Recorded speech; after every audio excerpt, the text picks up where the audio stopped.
السلام عليكم، ازيكم يا حلوين؟ وحشتوني جدا جدا من اخر فيديو عملته لكم.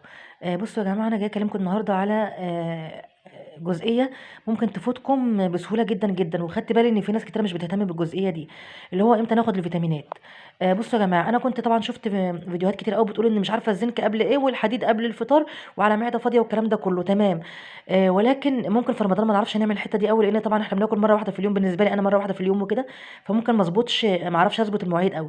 ولكن حاجه واحده فقط اللي لازم تحاولي تظبطيها، ان انت تاخدي الفيتامينات دي بعيد جدا جدا عن الشاي والقهوه او اي اللي هو اسمه الحاجات اللي بتاكل العناصر اللي في الفيتامينات.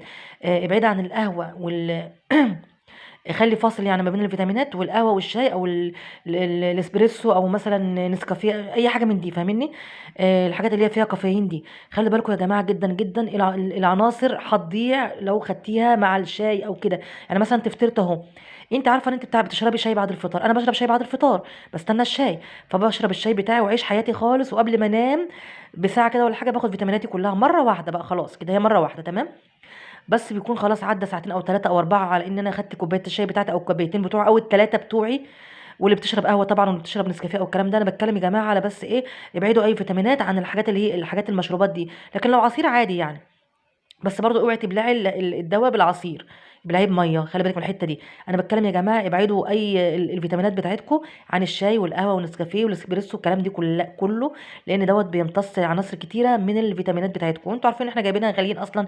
يعني برلوم ده كنت جايباه ب 285 العلبه، ودلوقتي خلوا العلبه ب 345 تقريبا يعني، مش عارفه اجيبه تاني مع انه هو حلو بصراحه.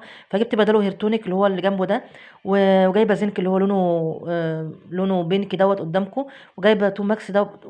طبعا كنت شفت، لو انتوا شفتوا فيديو المشتريات بتاعتي كنتوا مهتمين، عشان الاهتمام ما بيطلبش تمام، هتشوفوا ان دي كلها مشترياتي وفرافيرو طبعا، لان الانيميا بتاعتي كانت 8 ونص. فخلوا بالكم من فيتاميناتكم يا جماعه في شهر رمضان بالذات بالذات بالذات، اوعوا تضيع منكم، وخلوا بالكم من مواعيدها. بس هو دي كانت اهم حاجه، لان فعلا فعلا كنت انا جيت فتره يا جماعه باخد الفيتامينات، ما كنتش عارف، مش واخده بالي من موضوع الشاي ده، وبقيت اخد الفيتامينات جنب الشاي، فيتامينات جنب الشاي، الاقي الفيتامينات مش جايبه نتيجه معايا، لحد ما الحمد لله بعد 17 سنه خدمه في ثانوي عرفت ان انا ايه بعمل حاجه غلط، فبطلت بقى الحكايه دي، اشرب الشاي بعدها بساعتين ثلاثه كده اخد الفيتامينات بتاعتي. بس والسلام ختام وانا اسفه طولت عليكم، وكل سنه وانتم طيبين، وان شاء الله اشوفكم في فيديو قريب ان شاء الله. بحبكم جدا جدا جدا يا جماعه، يا رب تستفيدوا يا جماعه. انا قلت اعمل لكم اي حاجه كده تستفيدوا، بدل ما انا قاعده فاضيه كده، لان بصراحه مقصره معاكم جدا جدا. بس بعد كده هبهركم هبهركم بجد، خليكم معايا بدل ما اقتلكم كلكم. جود باي.